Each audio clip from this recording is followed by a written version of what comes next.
I'll be honest with you. I'm actually a George Groves fan, even though I've been hard on him in the past because I didn't like his pre-fight build-up or his the way he was taunting Carl Froch. Carl Froch, if you don't know, recently retired, defeated George Groves twice. George Groves' only defeats on his career, and George Groves' only real, he's been defeated twice, and he has one controversial win over a fighter by the name of James DeGale. I'm actually interested in seeing how George Groves is going to do against Badou Jack, fighting on the Mayweather undercard right now, September the 10th, 2015. I'm T Street Controversy. This is T Street Controversy Live. George Groves is going to be taking on Badou Jack. Badou Jack is a WBC 168-pound champion,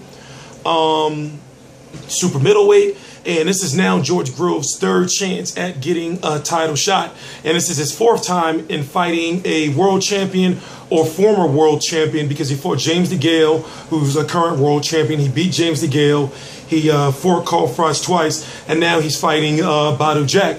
If you really look at it, this is actually a very important fight. In fact, the biggest fight of George Groves' career, because his back is against the wall. The same for Badou Jack, because if Badou Jack loses, where's he going to get another title shot from? And a lot of people didn't think he actually was going to beat Anthony the Dog DeGale.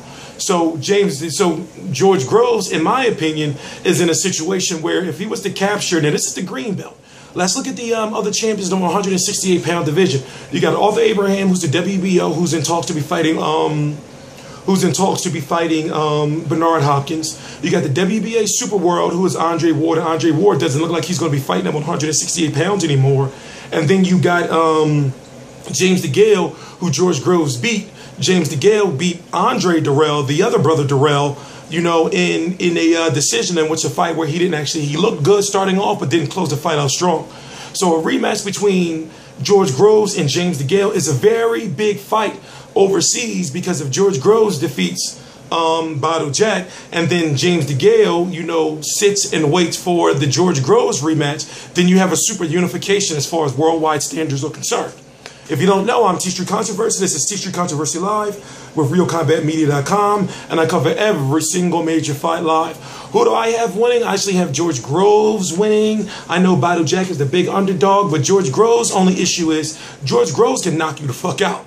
George Groves can get you out of there early, but George Groves' issues has always been the issues that we've seen even in his two defeats against Carl Froch. He fades late, or he fades in the second half of the fight. Now, he's been training up in Big Bear, if I'm correct. He's been over here in the States for, you know, close to 2 months now, if not 2 months, to get used to the air, you know, work on conditioning, because in my opinion, the conditioning of George Groves is his downfall.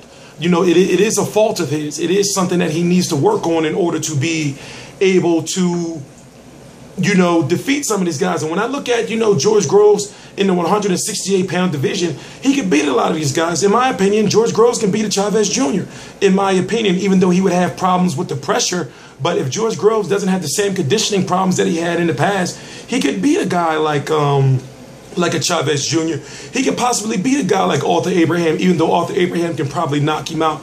George Groves can even beat a guy like maybe like a Bernard Hopkins. And I'm just saying, I'm not, you know, don't get it twisted. No, I'm not sucking no George Groves dick.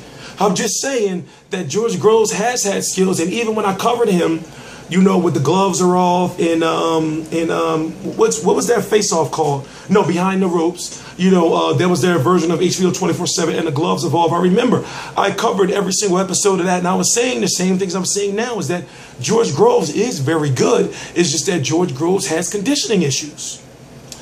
I'm going to be covering the fight live. It's actually the only fight on the card that I'm really, really looking forward to, and I've been hearing the same from others.